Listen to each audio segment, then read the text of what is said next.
அன்பு நண்பர்களே, தியானம் செய்வது அவ்வளவு சுலபமா? இதைவிட சுலபமாக வேறு யாராலும் தியானம் செய்ய கற்றுத்தர முடியாது. ஏனென்றால் கற்றுத்தருவது ஒரு சாதாரணமான ஆள் அல்ல. வீடியோவின் கடைசி நிமிடத்தில் தியானத்தை கற்றுக்கொண்ட ஆனந்தா என்ற அந்த அருமையான நபர் நம்மிடம் சொல்லும்போது நமக்கும் தியானம் பளீரென்று புரிந்து விடுகிறது. பல வகையான குழப்பங்களில் இருந்த ஆனந்தாவிற்கு இந்த தியானம் எப்படி அவருடைய பிரச்சனைகளை கையாள உதவியதோ, அதேபோல் பல பிரச்சனைகளால் குழப்பங்களால் தவிக்கும் பலருக்கு இந்த வீடியோ மிகவும் பயனுள்ளதாக இருக்கும் என்றே நம்புகிறேன். நண்பர்கள் எல்லோருக்குமே ஆனந்தா என்ற அந்த அருமையான மனிதரை பற்றி தெரிந்திருக்க வாய்ப்புள்ளது. அவரை பற்றி தெரியாத நண்பர்களுக்கு ஆனந்தாவை பற்றிய வீடியோவோட லிங்க் டிஸ்கிரிப்ஷன்ல இருக்கு, பார்த்து தெரிந்து கொள்ளுமாறு அன்போடு கேட்டுக்கொள்கிறேன். வீடியோவை பார்த்து முடிச்சுட்டு வாங்க, ஒரு ஓரமா உட்கார்ந்து எல்லோருமே தியானம் செய்யலாம்.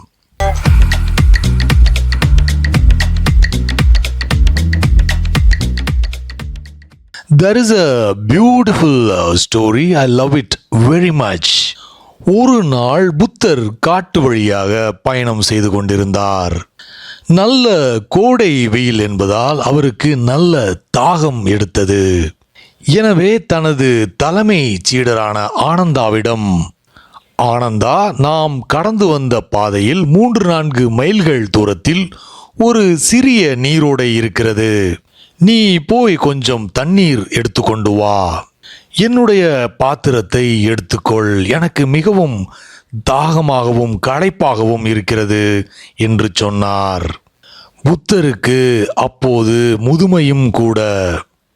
ஆனந்தா உடனடியாக திரும்பிச் சென்றார்.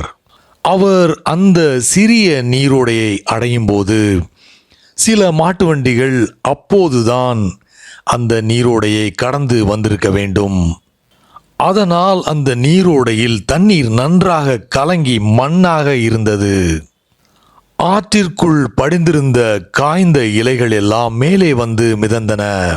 இப்போது இந்த தண்ணீரை பருக முடியாது, அழுக்காக இருந்தது. எனவே ஆனந்தா புத்தர் இருந்த இடத்திற்கே வெறும் கையோடு வந்து சேர்ந்தார். வந்ததும் புத்தரிடம், நீங்கள் கொஞ்சம் காத்திருங்கள், இங்கிருந்து 3 மைல்கள் தொலைவில் ஒரு பெரிய ஆறு இருக்கிறது என்று கேள்விப்பட்டேன், அங்கே சென்று தண்ணீர் எடுத்து வருகிறேன் என்று சொன்னார். ஆனால் அதை புத்தர் ஏற்றுக்கொள்ளவில்லை. எனவே ஆனந்தாவிடம், நீ மீண்டும் அதே நீரோடைக்கு சென்று எனக்கு தண்ணீர் கொண்டு வா என்று சொன்னார். ஆனந்தாவிற்கு புத்தர் ஏன் இவ்வளவு பிடிவாதமாக இருக்கிறார் என்று புரியவில்லை. ஆனால் குரு சொன்னால் சீடன் கீழ்ப்படிந்துதான் ஆக வேண்டும். குடிப்பதற்கு தகுந்ததாக இல்லாத தண்ணீர் உள்ள நீரோடைக்கு திரும்பவும் 3-4 மைல்கள் நடப்பது எவ்வளவு பெரிய மடத்தனம் என்று எண்ணிக்கொண்டே நடக்க ஆரம்பித்தார். அவர் கிளம்பிய அடுத்த வினாடி புத்தர் ஆனந்தாவிடம், திரும்பவும் வெறுங்கையை வீசிக்கொண்டு வந்துவிடாதே. தண்ணீர் ஒருவேளை அழுக்காக இருந்தாலும் திரும்பி வர வேண்டாம். அழுக்காக இருந்தால் கரையில் கொஞ்சம் அமைதியாக உட்கார். எதுவும் செய்யாதே, தண்ணீருக்குள் போகாதே. கரையில் இருந்து கொண்டு அமைதியாக கவனி. sooner or later தண்ணீர் தெளிவடையும். அப்போது பாத்திரத்தில் நிரப்பி எடுத்துக்கொண்டு வா என்றார். ஆனந்தா கிளம்பி போனார். புத்தர் சொன்னது சரிதான். தண்ணீர் கிட்டத்தட்ட தெளிவடைந்து இருந்தது. காய்ந்த இலைகள் விலகிவிட்டன, தூசிகள் கீழே படிந்து விட்டன. ஆனால் முழுவதுமாக இன்னும் தண்ணீர் தெளியவில்லை. எனவே ஆற்றங்கரையில் உட்கார்ந்து ஆற்றை பார்த்து கொண்டு இருந்தார். கொஞ்சம் கொஞ்சமாக தண்ணீர் கிறிஸ்டல் கிளியராக மாறியது. ஆனந்தா ஆற்றிலிருந்து தண்ணீர் எடுத்துக்கொண்டு வரும்போது ஒரு மகிழ்ச்சியோடும் துள்ளலோடும் வந்தார். புத்தர் ஏன் பிடிவாதமாக இருந்தார் என்று புரிந்தது. அவருக்கு ஏதோ ஒரு செய்தி அதில் கொடுக்கப்பட்டிருப்பதை தெரிந்து கொண்டார். அவருக்கு அது என்ன என்பது புரிந்தது. தண்ணீரை புத்தரிடம் கொடுத்தார். கொடுத்துவிட்டு புத்தரின் கால்களை தொட்டு வணங்கி புத்தருக்கு நன்றி சொன்னார். புத்தர் உடனே, என்ன செய்கிறாய்? நான் தானே உனக்கு நன்றி சொல்ல வேண்டும், நீதானே எனக்கு தண்ணீர் கொண்டு வந்தாய் என்றார். ஆனந்தா அதற்கு, இப்போது எனக்கு எல்லாம் புரிகிறது. முதலில் எனக்கு கோபமாக இருந்தது. ஏனென்றால் மீண்டும் ஒரு முறை அந்த ஆற்றிற்கு போவது மிகவும் மடத்தனம் என்பதால். ஆனால் அதில் இருக்கும் செய்தி இப்போது எனக்கு புரிகிறது. இந்த நேரத்தில் எனக்கு அதுதான் தேவை.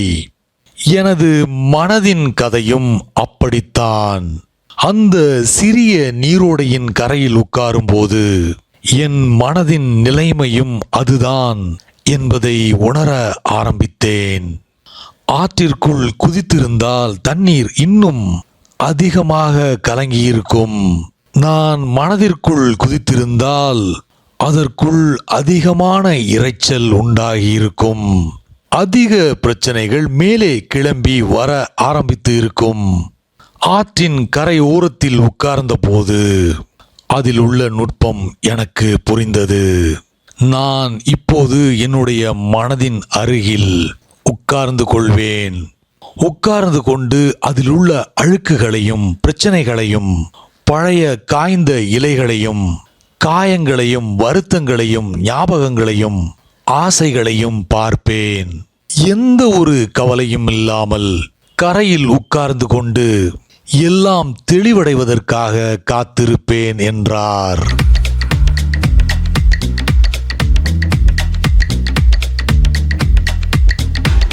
அது தன்னால் நடக்கிறது.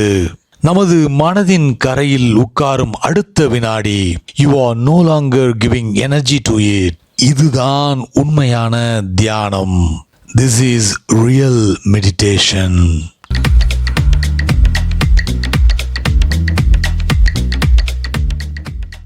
அன்பு நண்பர்களே, இந்த வீடியோ பிடிச்சிருந்தா லைக் பண்ணிட்டு ஷேர் பண்ணுங்க. நிறைய நண்பர்கள் தொடர்ந்து ஆதரவு கொடுத்துக்கிட்டு இருக்கீங்க, அதற்கு ஒரு மிகப்பெரிய நன்றி. இந்த ரெட் கிராக்ஸ் சேனல்ல நிறையவே வீடியோஸ் இருக்கு, பார்க்காதவங்க அந்த வீடியோஸையும் பார்த்து உங்களோட கருத்துக்களை பதிவு பண்ணுங்க.